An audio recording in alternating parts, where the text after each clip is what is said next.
everybody, in this tutorial I'm gonna show you how to fix 100% disk usage on Windows. So without further ado, let's get started. Go to the search menu and type in Run. Again, type in Services.MSC and press OK.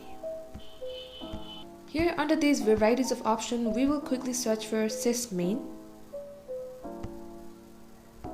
Once you found sysmain, you double press it and go to its properties.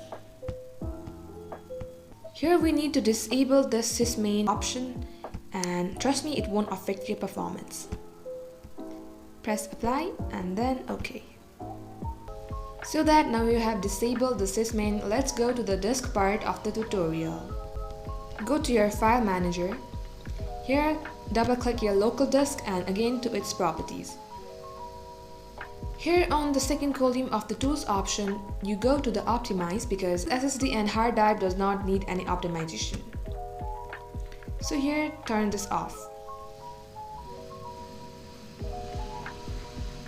Press OK, and now it's turned off. Now for the last part, to check the disk has been 100% fixed on usage or not, we will go to the task manager. Type in task manager in your search bar. Press open.